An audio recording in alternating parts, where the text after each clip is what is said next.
Welcome to my channel. আজ বানাবো জিভে গজা। গ্রামের হাট বাজার ও মেলাগুলোতে বিভিন্ন মিষ্টির আইটেমের মধ্যে গজাটাও খুবই জনপ্রিয়।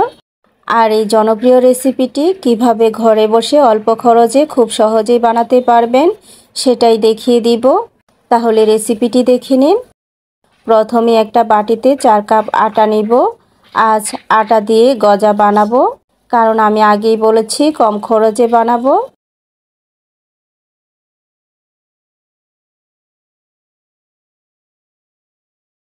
হাফ টেবিল চামচ লবণ দিয়ে দিব।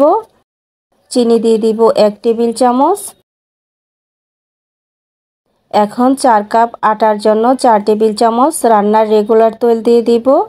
আপনারা চাইলে এখানে 1 টেবিল চামচ ঘি অ্যাড করে নিতে পারেন। সব উপকরণ দেওয়া হলে হাতে ভালো করে মিশিয়ে নিতে হবে। ভালোভাবে মেশানো না হলে গজা খাস্তা হবে না। হাতে ঘষে ঘষে এভাবে মেশাতে হবে। আর মেশানোটা কিন্তু খুবই ইম্পর্ট্যান্ট।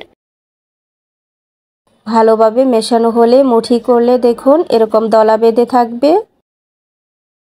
মেশানো হয়ে গেছে। এখন নর্মাল টেম্পারেচারে থাকা পানি অল্প অল্প করে পানি দিব আর ময়ান মাখাতে থাকবো। একসঙ্গে অনেকটা পানি দিয়ে দেওয়া যাবে না, তাহলে ময়ান নরম হয়ে যেতে পারে। মিডিয়াম শক্ত করে ময়ান মাখাতে হবে।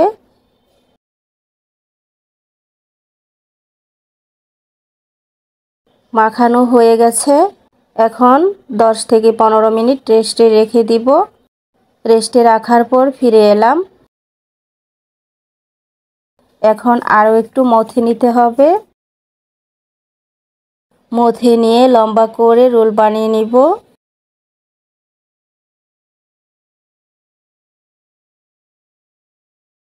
এখন কয়েকটা ভাগ করে কেটে নিব।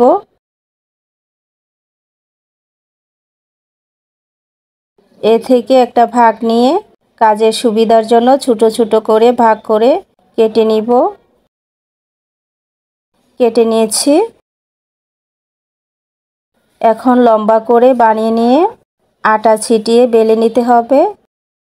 যেহেতু এটা জিভে গজা, জিভের আকৃতি করে বানাতে হবে। একটা বেলে নিয়েছি। এভাবে সবগুলো বেলে নিব। একবারে সবগুলো বানাবো না, কয়েকটা করে বানিয়ে ভেজে নিব।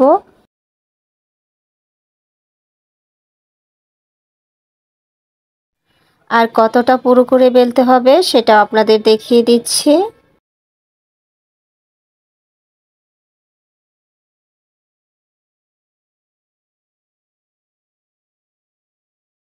ভাজার জন্য চুলায় ফ্রাই প্যান বসিয়ে দিয়েছি।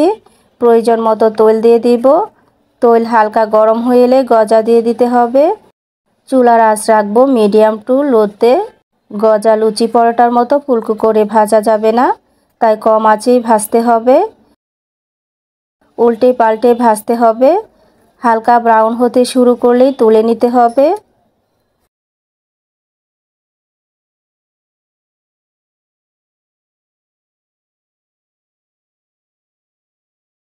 হালকা ব্রাউন হয়ে গেছে, এখন তুলে নিব।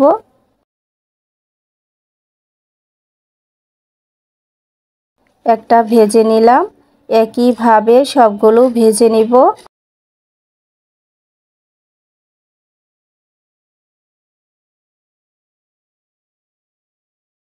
সবগুলো গজা ভাজা হয়ে গেছে।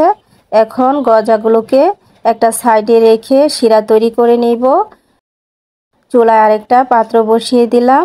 দিয়ে দিব 2 কাপ চিনি।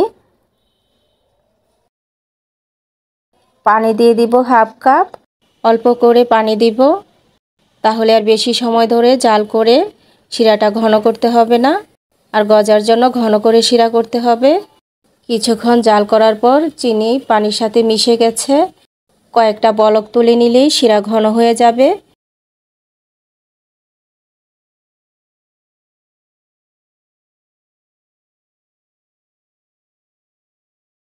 শিরা ঘন হয়ে গেছে। শিরা ঘন হয়ে গেলে প্যানের চারপাশে চিনির আস্তরণ পড়তে শুরু করবে। তখন বুঝতে হবে পারফেক্টভাবে শিরা হয়ে গেছে। দেখুন হাতলে লেগে আসছে। এখন চুলা অফ করে গরম শিরায় গজা দিয়ে দিব। শিরা লাগিয়ে তুলে নিব। শিরাতে ডুবিয়ে রাখার কোনো প্রয়োজন নেই। ভিডিও করার ফাঁকে শিরা অনেকটাই ঠান্ডা হয়ে গেছে। আপনারা চেষ্টা করবেন গরম শিরায় দিয়ে নিতে। সবগুলো গজা শিরা দিয়ে নিয়েছি। এখন পরিবেশন করে নিব। হয়ে গেল গজার মজাদার রেসিপি। আশা করছি রেসিপিটি আপনাদের কাছে ভালো লেগেছে। আর যদি ভালো লেগেই থাকে তাহলে লাইক আর কমেন্টস করতে একদমই ভুলে যাবেন না। চ্যানেলে যদি নতুন হয়ে থাকেন তাহলে লাইক, কমেন্ট, সাবস্ক্রাইব করে পাশে থাকবেন। আবারও দেখা হবে, কথা হবে নতুন কোনো রেসিপিতে। সে পর্যন্ত সবাই ভালো থাকবেন, সুস্থ থাকবেন। আল্লাহ হাফেজ।